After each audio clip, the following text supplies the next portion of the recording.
Hi ළමයි ඉතින් ඔන්න මගේ දෙවෙනි එනවම තමයි මේ මං හදන්නේ.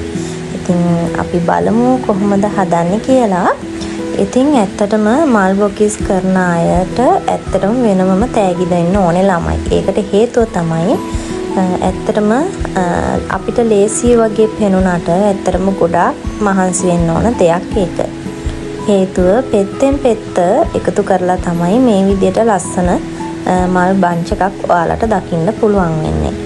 ඉතින් මේ මගේ දෙවෙනි ඇනවම ඉතින් පොන්චි අඩුපාඩු හදාගෙන තමයි ඉදිරියට යන්න බලාපොරොත්තුව. ඉතින් මං හිතනවා පළවෙනි බොකේකට වඩා දෙවෙනි බොකේක ලස්සනයි ඇති කියලා. ඉතින් ඇනවම දුන්නටත් බොහොම ස්තුතියි අක්කේ මාව විශ්වාස කරලා. ඉතින් ඔය විදියට තමයි අපි යාගේ මල් බොකේක හදන්න පටන් ගත්තේ. ඒ වගේම තමයි ළමයි කියන්න ඕනේ. ඉතින් මම පෝස්ට් එකක් දැම්මනේ මම මල් බොකිස් ඕඩර්ස් බාර ගන්නවා කියලා. ඉතින් එදා ඉඳලා මට විවිධාකාරයෙන් කෝල් එනවා. ඉතින් මල් බොකිස් ඕඩර් කරන්නම නෙමේ ළමයි අපි කියමුකෝ CCTV කැම් කියලා. එහෙම කිව්වොත් හොඳයි. ඉතින් හැම වෙලාවෙම කෝල් අරගෙන අහනවා මල් වල ප්‍රයිසස්, එතකොට ඩෙලිවරි චාර්ජ් කොහොමද, ඒ සියලුම විස්තර අහන අය ඉන්නවා. ඉතින් මට ඒ අයට කියන්න තියෙන්නේ මම මගේ ෆ්ලවර් බන්ච් වලට ප්‍රයිස් තීරණය කරන්නේ මම ගන්න බඩු වල මිල ගණන්, එතකොට මගේ මහන්සිය, මං ඒකට යොදන කාලය, ඒ සියලු දේවල් වලට තමයි මං මගේ ෆ්ලවර් බන්ච් එකට මිල තීරණය කරන්නේ. ඉතින් එතකොට කවුරු හරි මට කෝල් කරලා මගේ මිල ගණන් දැනගෙන යම් කිසි පළක් නැති වෙයි කියලා මම හිතනවා. මොකද තමන්ට හැකියාව තියෙන්න ඕනේ තමන් කරන බිස්නස් එක මිල තීරණය කරගන්න. ඉතින් මම මගේ මිල තීරණය කරන්නේ මම ගන්න අමුද්‍රව්‍ය වල මිල ගණන්, එතකොට මම ඒකට යොදන මහන්සිය, කාලේ, හැම දෙයකම. ඉතින් තොග වශයෙන් බඩු ගන්න කෙනෙක් නම් ඉතින් ඇත්තටම ෆ්ලවර් බන්ච් ටිකක් අඩුවට දෙන්න පුළුවන්. මොකද එයාලා තොග මිලට එයාලට ඒ අමුද්‍රව්‍ය ගන්න පුළුවන් හින්දා.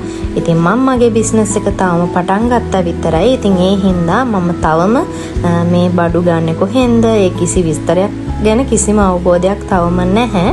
ඉතින් ඒ හින්දා ඒ බඩු වල මිල ගණන් අනුව තමයි මගේ ෆ්ලවර් බන්ච් වල ප්‍රයිසස් මම තීරණය කරන්නේ. ඉතින් ඔය විදියට තමයි ලස්සන ඩාර්ක් බ්ලූ ඒ වගේම ලයිට් බ්ලූ කලර් එක යූස් කරලා තමයි මම මේ ෆ්ලවර් බොකේ එක කරේ. ඉතින් ඒ අක්කා රික්වෙස්ට් කරේ බ්ලූ කලර් එකෙන් හදමු කියලා. ඉතින් මල් වෙනම මේ කලර් දෙකෙන් හදමු කියලා. නමුත් මට හිතුණා එකම මලට මේ පාට වර්ග දෙකම මික්ස් කරොත් ලස්සනට තියෙයි කියලා. ඉතින් ওই විදිහට තමයි අපේ ෆ්ලවර් බන්ච් එක හැදෙන්නේ. අපි බලමු අවසානය මොන වගේද කියලා.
ඉතින් කියන්න ඕන තව කාරණාවක් තමයි ළමයි. ඉතින් අපි හිතුවට මේ දේවල් ලේසි කියලා ඇත්තටම ලේසි නැහැ.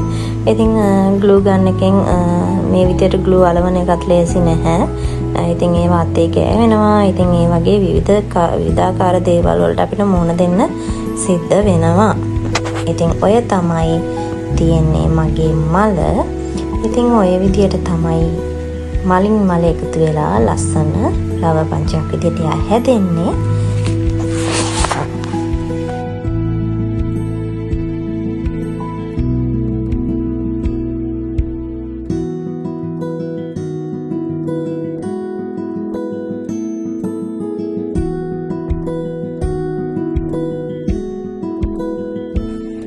ඉතින් ඇත්තටම මම මේ දේවල් කරන්නේ හරිම සතුටින්. ඉතින් මම මේ වගේ වැඩවලට ගොඩාක් කැමති කෙනෙක්, ආස කෙනෙක්.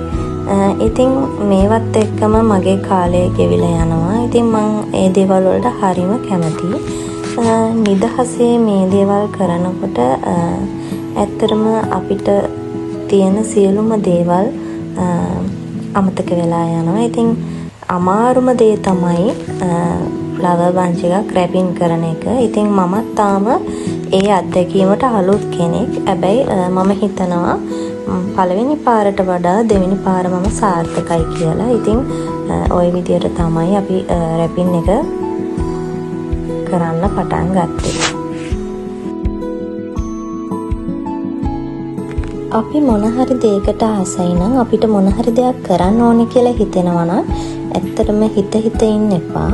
ඒ දේ පටන් ගන්න. අපි ළඟ ඒකට අවශ්‍ය සියලුම බඩු බාහිර ආදිය අපි ළඟ නැති වෙන්න පුළුවන්. නමුත් අපි තියෙන සම්පත් වලින් උපරිම ප්‍රයෝජන අරගෙන අපි පුංචියට හරි ඒ වැඩේ පටන් ගන්න ඕනේ. ඉතින් මම නිතරම මේ විදියට හිතන කෙනෙක්. ඉතින් මගේ ඉන්තරොටිකේකි මගේ බිස්නස් එක ඉතින් ඒ විදියට පටන් ගත්ත දෙයක්. ඉතින් මේකත් ඒ විදියටම ඉදිරියට කරගෙන යන්න බලාපොරොත්තු වෙනවා. ඉතින් ඔය තමයි තියෙන්නේ අපේ ෆයිනල් ලුක් එක. ඉතින් හරිම ලස්සනට ආවා. හරිම ලස්සනයි. ඉතින් මං හිතනවා එයාත් ඒකට ගොඩක් කැමති වුණා. ඉතින් එයාගෙනුත් හොඳ කමෙන්ට් මට ලැබුණා. ලස්සනයි නංගි කියලා කිව්වා එයා. ඉතින් මම හිතනවා ඊළඟ නෝම මීටත් වඩා හොඳට මට කරන්න පුළුවන් වෙයි කියලා. ඉතින් තවත් වීඩියෝ එකකින් හමු වෙනවා. ගිහලෙන්නම් සුබ දවසක්. ඉතින් මේ ඉන්නේ මගේ පුංචි පිස්සු පොඩි මෑන් තමයි. ඉතින් එයා අම්මා කරන දේ කරනවනේ. ඉතින් එයාත් මල් බොකේ අරගෙන එයාගෙත් ෆොටෝස් ටිකක් ගන්න කිව්වා. ඉතින් ඒ විදිහට එයාගෙත් ෆොටෝස් ටිකක් අපි ගත්තා. හරි ළමයි. ඉතින් අපි ගිහලෙන්නම් සුබ දවසක්.